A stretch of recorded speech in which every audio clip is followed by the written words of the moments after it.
So it seems like what you were doing was that you were doing these jobs, and then you found like certain hacks and certain ways to like hack the system. Right. Can you tell us more about some of the ventures that you've tried, even the ones that flopped? Right. And the ones that were successful, just to give us an idea.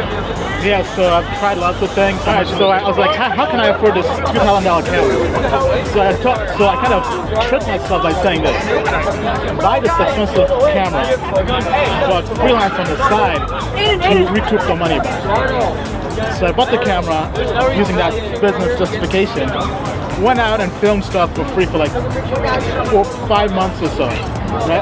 I mean, I had some experience editing videos with my travel blog, but there were videos on my phone, right? So I had some basic level of expertise. Then I kind of took the professional camera, went out there, filmed different events from fashion shows to parties, events, so forth.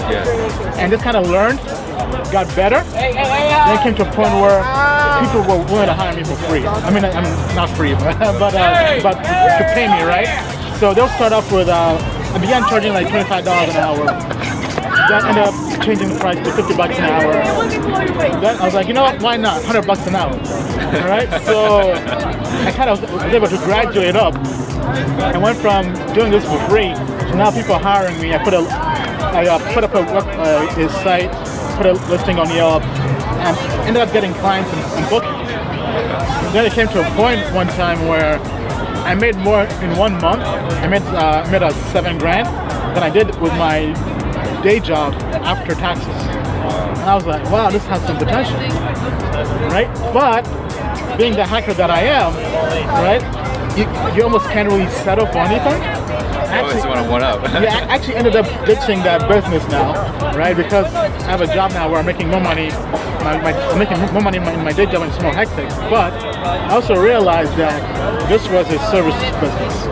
I was exchanging time for money, and I can't scale that up infinitely, right? So that's why I kind of want to go more to having that business where I don't have to exchange time for money. I'm exchanging value for money. So with that, the sky's the limit, really. Right? So that was one business I had. I also launched an app in the App Store called Peer Hustle. Oh, yeah. So that's a mobile, on-demand, local freelancer marketplace.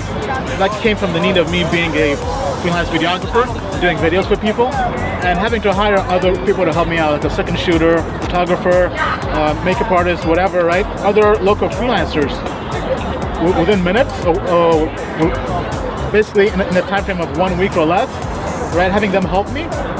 And there are really platforms out there for those freelancers.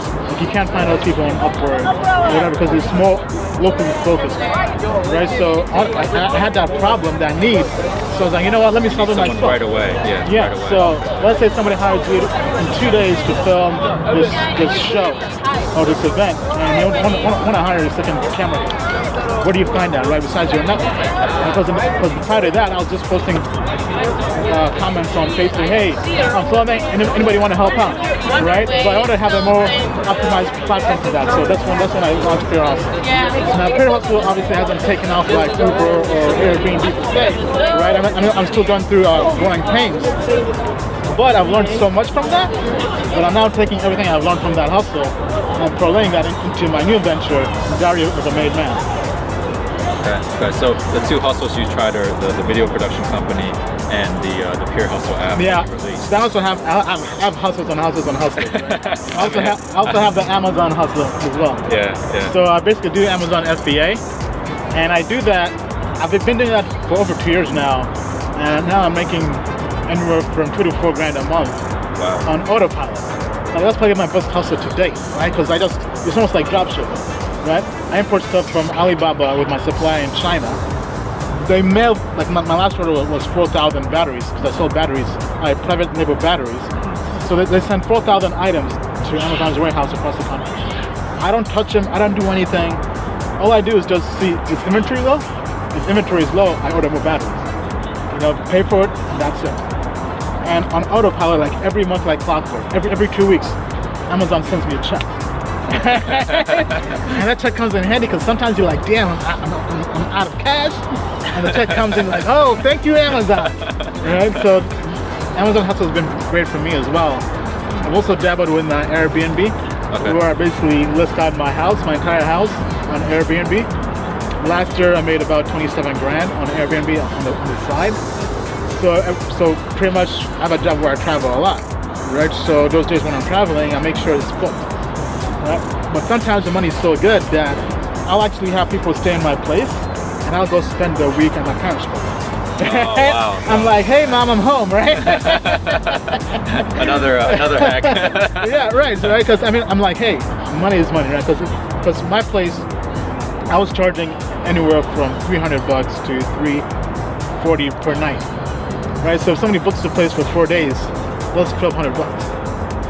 I mean, are you not willing to go see your parents for 4 days to make $1,200? Right? That's true, yeah. So that's kind of the mindset I've had, because I used all these different hustles to finance my other hustles, like Fair Hustle. That was financed on things like Amazon and Airbnb.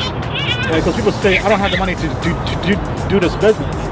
You can make the money, just find a way, right? And be willing to find a way to do that. Yeah.